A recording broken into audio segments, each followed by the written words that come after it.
How's everybody doing today? Welcome back to another episode of the Banker Next Door. I am your host, Dr. Joe Berquist. Today, I wanted to bring everybody an update on the Federal Housing Finance Agency's new rule related to credit scoring models. They basically are going to change from what's considered the classic FICO scoring model to what's called the FICO Score, if I'm saying this right, the FICO Score 10T and the VantageScore 4.0 credit scoring models. So the question is this a good change or a bad change? And what does this mean for you as a consumer trying to get a residential mortgage? So I have an article here we're going to look at, but first I just want to look at these are just some comments from because this was from the Independent Community Bankers Association. That's who this article is through. So a new independent banker article breaks down the Federal Housing Finance Agency's new credit scoring requirements for Fannie Mae and Freddie Mac and ICBA's concerns with the models. So the background here is that the FHFA is transitioning Fannie and Freddie from classic FICO to the FICO Score 10T and VantageScore 4.0 credit scoring models. The 10T uses a new set of predictive characteristics generated from both traditional and trended credit bureau data. And VantageScore 4.0 examines consumer credit behavior over time. So in the article, basically the ICBA's Haynie and Tim Roy cite community bankers' concerns over the lack of transparency and data that went into developing these models. They note that the transition from a tri-merge to a bi-merge system for credit reporting could result in fair lending issues. So just so everybody understands, the tri-merge, that means the three credit bureau reporting agencies. So you have Equifax, TransUnion, and Experian. Those are the three credit bureau agencies. You get a tri-merge. So in other words, you put together all three reports from each of those agencies to basically get your overall credit report, and you get your credit scores, which is the classic FICO score, the classic credit scoring model. And they're saying, so going from a tri-merge to the bi-merge, which would just be this new FICO score 10T and VantageScore 4.0, it would be merging these two into a new credit scoring model for you. So, and basically says ICBA has repeatedly reiterated concerns with the FHFA initiative, which include pushing back against the FHFA plan to publish historical data on the VantageScore 4.0 credit scoring model, calling on FHFA to release the results of its testing process that validated the new credit score models, and expressing concerns that the FHFA plan fails to address the far-reaching effects of the change and lacks sufficient stakeholder engagement and transparency. So again, I think this is very interesting. It should be very concerning for all consumers out there, particularly anybody who's looking at or thinking about getting a residential mortgage anytime in the near future. So now let's jump in. Let's take a look at this article here real quick. Like I said, this is Haynie and Tim Roy deciphering FHFA's credit scoring transition. So the classic FICO score has been the gatekeeper to U.S. homeownership for decades, but the FHFA has been brewing up a new approach since 2018, where the classic model factors in credit card and loan payment history. The new kids on the block, FICO Score 10T and VantageScore 4.0, take into account rent payments, utility bills, telecom bills, and information sources like public records. Credit scoring modernization can be traced back to the Economic Growth, Regulatory Relief, and Consumer Protection Act, S. 2155, which was introduced 6 years ago. The Credit Score Competition Act, Section 310 of the Act, required FHFA to develop a way to evaluate new credit scoring models for use by Freddie Mac and Fannie Mae. So introducing these two new players. So two new credit scoring models, the FICO Score 10T and VantageScore 4.0, were developed in 2022. The 10T uses a new set of predictive characteristics generated from both traditional and trended credit bureau data, and VantageScore 4.0 examines consumer credit behavior over a period of time instead of via a simple snapshot. The FHFA has approved the use of the new FICO 10T and VantageScore 4.0 models by Fannie Mae and Freddie Mac, but there are some valid concerns over the lack of transparency and data that went into developing these models. It was ultimately decided that both models would be used for all mortgage loans sold to the two government-sponsored enterprises, which are GSEs. The transition from a tri-merge to a bi-merge system for credit reporting is another area of concern. For each loan, the lender can select 2 of 3 agencies to use, or they can still use all 3. This could potentially place a community bank in a fair lending situation. For example, if a bank selects 2 credit reporting agencies and omits a third, could that result in someone saying that the agency was left out would have produced a higher credit score? This is just one example of how the bi-merge muddies the waters in terms of what banks are willing and able to do in terms of fair lending and credit reporting selection. And then it goes on to say a new investment. So shifting to new credit scoring models may also be costly from a system standpoint. It's clear that smaller community banks won't be able to independently verify these new credit score models. They can't confirm that they will in fact show that a borrower is creditworthy compared with the previous classic FICO. So, and it goes on to say, like, at CBA, we're working with other industry stakeholders, some of which represent larger lenders with the resources necessary to verify these models. If those larger lenders confirm the models, then that will help the industry as a whole. We're also working with those stakeholders to ensure that the new models are reliable and that the transition process does not lead to fair lending issues. To date, the FHFA hasn't released the data or analysis it did to validate the scores, nor have Fannie Mae and Freddie Mac released any of the data and analysis that they did to validate these scores. So this is a problem that extends beyond the banking industry. Both the mortgage securities and investment industries have to analyze these scores to be able to determine the potential for default at certain score levels. They also need to know that a FICO 10T 700 credit score and the Vantage 700 score are roughly the same. So far, none of that data has been made available. ICBA is also concerned about the overall rationale in transitioning to a bi-merge system as opposed to a tri-merge, with the key question being, who does this benefit and what will the result be? These and other questions have yet to be clarified by the agencies that put together these new models for the industry. And then it basically concludes with saying, lenders should get involved in this process, whatever. So, yeah, so this just brings a lot of questions. And again, you're talking about a $12 trillion residential mortgage market. So, couple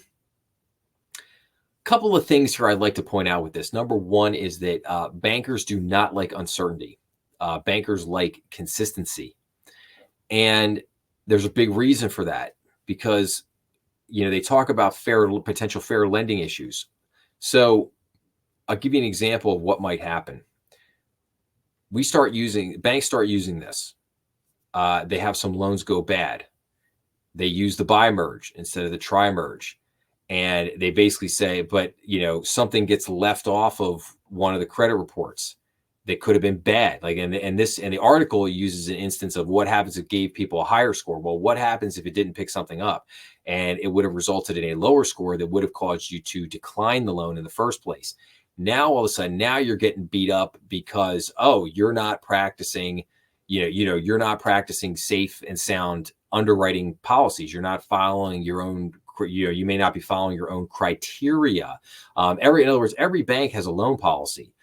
You have to have a loan policy which clearly sets out all the parameters in there for how you're going to lend, who you're going to lend to, what area you're going to lend in, what products are you going to use, okay? And if you're using a residential mortgage product, what are you doing? And it's going to say in there, well, we have to follow all the Fannie Mae and Freddie Mac guidelines, and then it becomes like, okay, well, were you following the guidelines? Well, yeah, okay, we use these new credit reports, how did you validate the credit reports? Well, they validated them. Well, it's not their responsibility. It's on you guys. It's on the bank. The bank basically relied on those credit scores and credit reports to make this loan, which ultimately went bad. So therefore, it's on you.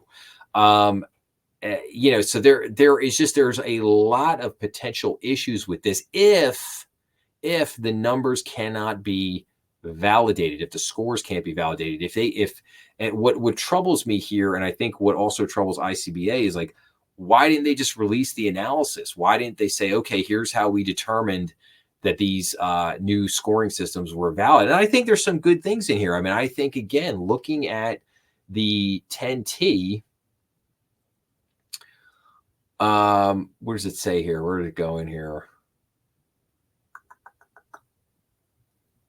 Yeah, so you've got, so they're going to take into account rent payments, utility bills, telecom bills, and information sources like public records. Like, okay, I think that's a good thing. I don't think any of that stuff is bad, and I think that will help people to better build their credit, because it could show a very stable payment history. It's like okay, you rent a place for 2-3 years and you pay your rent payment every month. That's, in my mind, that's very similar, if not the same thing, to like making a mortgage payment. You're making your payment every month. You're paying your utility bills, paying your telecom, public records. I think the thing that's troubling with the credit scores right now is that they want to take a lot of, they've already taken some stuff out. Like, they don't have like a lot of like your tax liens and things like that aren't on there anymore.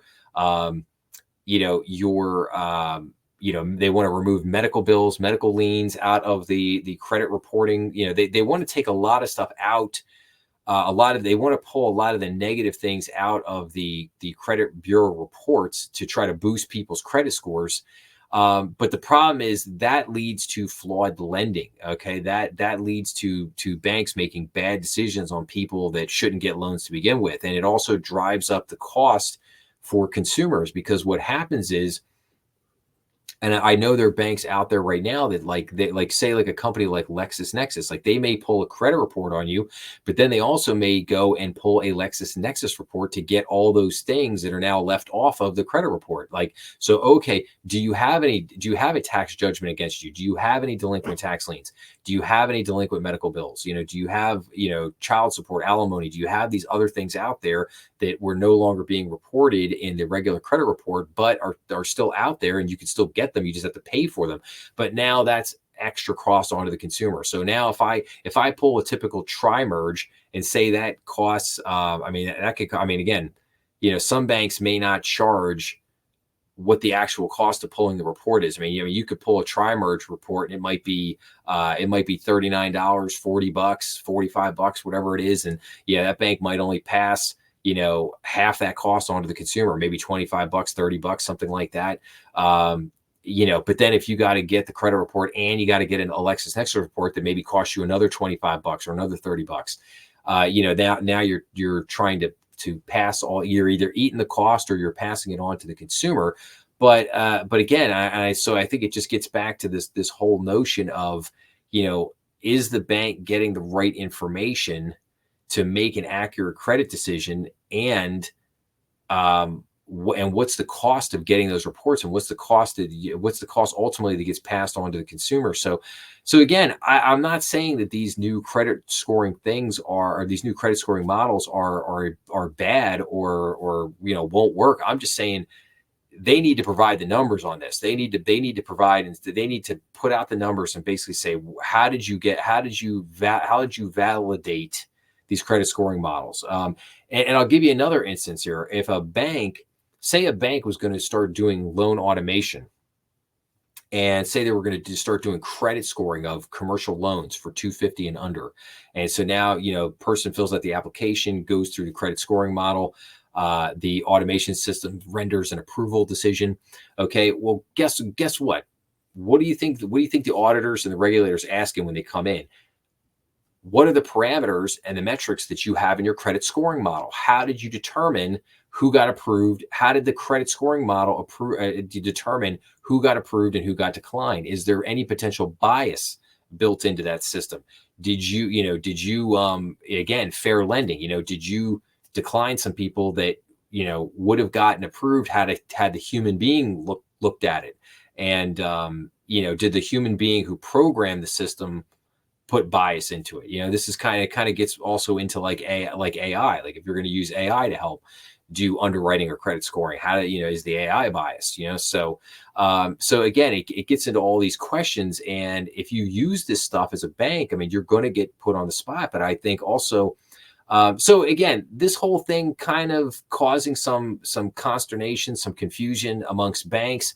But I think consumers should be a little worried too. Like, what are the ultimate effects on this? Is it going to cost me more money now to get a mortgage? Is it going to, are these reports more expensive than the old classic FICO? I don't know. We don't know. We don't have the answers to this, and are these reports, are they solid? Do they actually work? Are they actually be a good as the classic model.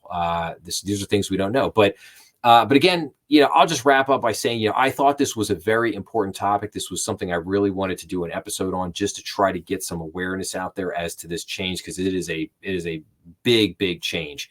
And again, I hope this works out all right, but I'm remaining a little skeptical for the moment. So, but anyway, all right. Thank you very much for watching. If you like this episode, please make sure to like, share, and subscribe, as that always helps the channel. Please make sure to remember we are on YouTube, Rumble, and all major podcast platforms. Please check out The Banker Next Door. Please make sure to leave your comments down below, as I always enjoy getting back to everybody. And please, please go check out some of the other episodes on the channel. But I thank you so much for listening, and I will be back to everybody again real soon. Thanks a lot.